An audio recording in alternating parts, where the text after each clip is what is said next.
Entrevistas que lo conectan al mundo. Así amaneció. Lo que va a pasar en Venezuela tiene al mundo en ascuas. Mañana debería aceptar ya su cargo presidencial González Urrutia, pero está el mundo en velo porque dice Maduro que él ganó. A ver, no Maduro, el dictador Maduro dice que él ganó.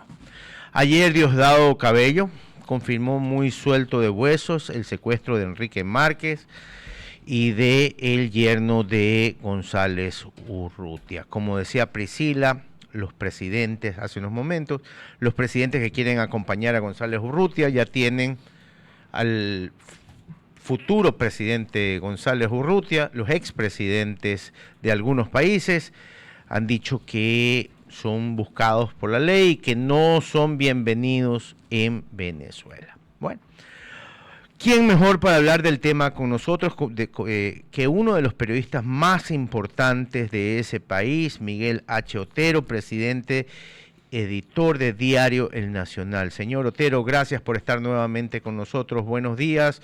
Buenas tardes en España, donde creo que está usted. Sí, buenas tardes. Sí, es verdad. ¿Qué va a pasar en Venezuela? Denos buenas noticias, por favor, algo alentador, porque los ecuatorianos estamos muy pendientes de lo que pasa en Venezuela. Sí, ya lo sé.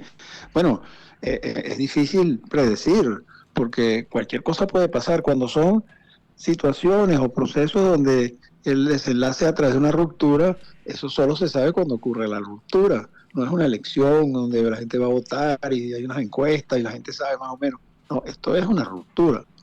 Y entonces hay 3 fechas, digamos, emblemáticas. Hoy es muy importante porque hoy María Corina Machado convocó a la población entera a marchar, a expresarse en la calle, y no solamente en Venezuela, sino en el mundo entero, pero en relación a Venezuela, pues también depende de la calidad de la convocatoria. Pero esa convocatoria también María Corina la hizo extensa a las Fuerzas Armadas y a las fuerzas represivas. Porque ¿qué es lo que pasa? Que en las elecciones de julio, donde el resultado fue apabullante contra Maduro, los centros de votación donde votaban los militares votaron contra Maduro. O sea, la proporción es igual a los no militares. Entonces, claro, los militares, la pregunta es, ¿los militares con ese voto ya hicieron su papel o los militares tienen que hacer otro papel distinto cuando hay una constitución que está violada, cuando hay todo lo que está pasando en Venezuela? ¿Pueden ellos ser consecuentes con ese voto en relación a otras acciones? Esa es la gran pregunta que tenemos hoy. María Corina llamó a la gente y llamó a los militares. Entonces vamos a esperar a ver, porque eso está empezando a ocurrir en este momento. Vamos a ver cómo termina eso. Maduro se mantiene en el poder básicamente porque él cuenta con el alto mando militar, el aparato represivo del DGCIN, que es la policía política, y el terror. Él ha aterrorizado a la población. Después de las elecciones, él desató una represión espantosa.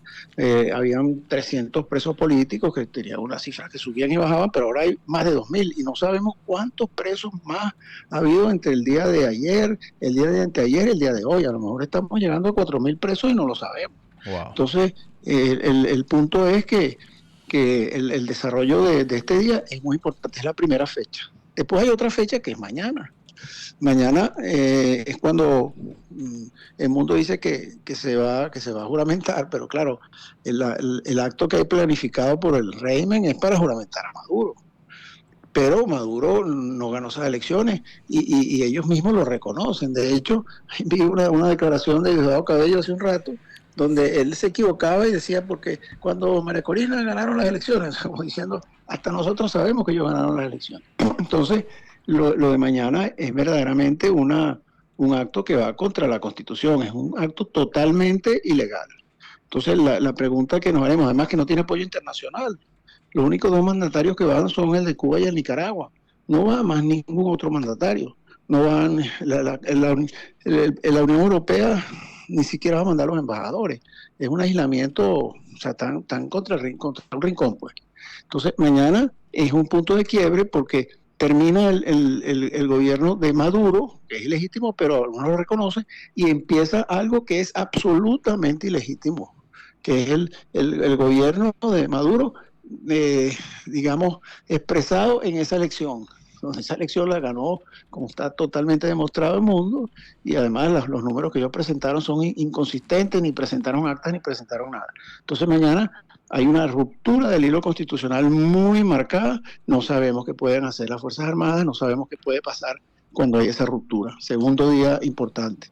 Y el tercer día importante es el 20 de enero, cuando Trump toma la presidencia y él ha nombrado un equipo que es absolutamente orientado a acabar con la dictadura de Maduro y también la de Cuba, pero en el caso nuestro la de Maduro. Entonces son fechas emblemáticas y Venezuela ya no es un país polarizado.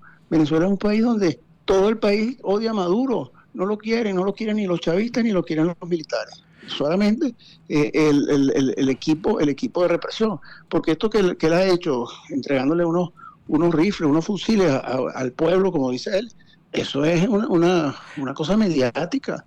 Eran 50 personas que ojalá no los use, porque a lo mejor se matan entre ellos. Señor Otero, una pregunta. ¿Qué posibilidad hay que los militares tomen distancia de Maduro? Esa es, ya hablando ya de la realidad de las cosas. Sabemos que es la única manera de que saquemos a Maduro del poder. Ya tomaron distancia, la tomaron en el voto. El problema no es que tomen distancia, sino que esa posición de distancia respecto a Maduro lo conviertan en algo efectivo. Son cosas distintas. Ellos en la votación tomaron distancia, dijeron, no lo queremos, pero no son civiles, son militares. La pregunta es si ese voto es consecuente con una acción de ellos. Esa es la pregunta que no sabemos la respuesta. Ahora, ellos no están con Maduro. De hecho, las fuerzas represivas que están en la calle, no hay militares por ninguna parte. Hay el DGCIN y las policías, pero no hay militares, porque Maduro no se atreve a sacar los militares, porque no sabe si los militares en la calle entonces se vuelven contra él. Cree que en los cuarteles es más posible que no hagan nada. Son las 9:11 de la mañana y estamos conversando con Miguel H. Otero, quien es periodista venezolano. Miguel, en los últimos minutos y horas ha trascendido también que hay amenazas en contra de los familiares de los opositores, entre ellos también la detención del yerno de Edmundo González Urrutia. ¿Qué se sabe exactamente sobre esa situación en torno a las amenazas que existen contra ellos? Bueno, cuando las dictaduras están en las últimas, y eso lo hemos visto en muchas oportunidades, lo vimos en Venezuela cuando cayó el dictador Marcos Pérez Jiménez. Los últimos 3 días ellos llevaron a la cárcel a 5.000 personas. Se llevaron preso a todo el mundo, todo el que se manifestó, todo el que firmó un documento, pero bueno, lo ponían ahí y eran a él, no hacían más nada. Aquí hay una variante importante, que es que ellos se llevan a la gente presa como rehenes. Ellos se llevan al yerno de González Urrutia para chantajear a González Urrutia. Ellos se han llevado 150 extranjeros diciendo que son mercenarios para bombardear a Venezuela, y no, son turistas muchos la mayoría, y los llevan para extorsionar a los países. Y así lo hacen con familiares de muchos opositores que o están en el exterior o están actuando en Venezuela. Entonces están utilizando la persecución en una gran parte para tener rehenes contra los opositores, que es una cosa increíble. Eso lo hacían los nazis, lo hacía Stalin, pero las dictaduras que en América Latina no hacían eso. Buenos días, señor Otero. Andrea Balda lo saluda. Yo coincido con usted en la importancia crucial de las 3 fechas mencionadas y analicemos supuestos escenarios. Supongamos que efectivamente el pueblo supera el terror, sale a las calles en apoyo absoluto de la oposición y del triunfo de Edmundo González. Mañana, ¿qué podría suceder? ¿Podría entrar, llegará González o no al país? Porque además hablamos de esta supuesta juramentación, pero claro, a él lo tendría que juramentar alguien. Es decir, no es que pone él solo la mano sobre la Biblia y se declara presidente, porque digamos, sería culpable un poco de lo mismo de lo que se le acusa a Maduro. Es decir, no podría él autonombrarse presidente a pesar de haber ganado legítimamente las elecciones. Entonces, en el caso de ser exitoso y llegar al país, ¿cuál sería el proceso que veríamos mañana darse? Bueno, si el pueblo en la calle sobrepasa a las fuerzas represivas, porque son fuerzas represivas, y Maduro llama al ejército, y el ejército, como hizo el 11 de abril, hace 20 años dicen nosotros no vamos a reprimir a la gente, entonces eso es la caída del régimen, evidentemente, porque el pueblo va a ir contra esas fuerzas represivas que están desplegadas. Entonces, ¿qué pasa? Que todos los poderes públicos son poderes ilegítimos. Correcto. El Tribunal Supremo, la Asamblea Nacional, el Contralor, el Fiscal, el Defensor del Pueblo, todos son poderes ilegítimos. Bueno, tendría que venir una transición donde una junta de gobierno o el propio mundo o unos militares, no sé, ahí ya entramos en una especulación, digan, mire, aquí nosotros no podemos hacer nada con esta gente. Y hay artículos de la Constitución venezolana que legitiman la rebelión, que legitiman una situación como esta, que la puso Chávez, porque ese era su pensamiento, pero ahora sirven contra el chavismo.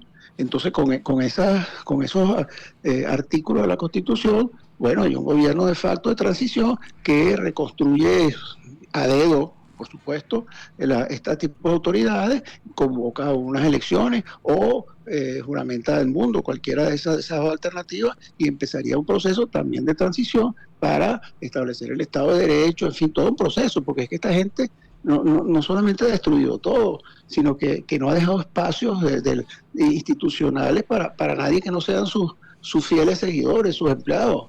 Entonces, va a ser si eso ocurre hoy o mañana, va a ser un proceso complicado de cómo restablecer el Estado de Derecho, la democracia, establecer los poderes públicos. Afortunadamente, el binomio María Corina El Mundo es totalmente unitario.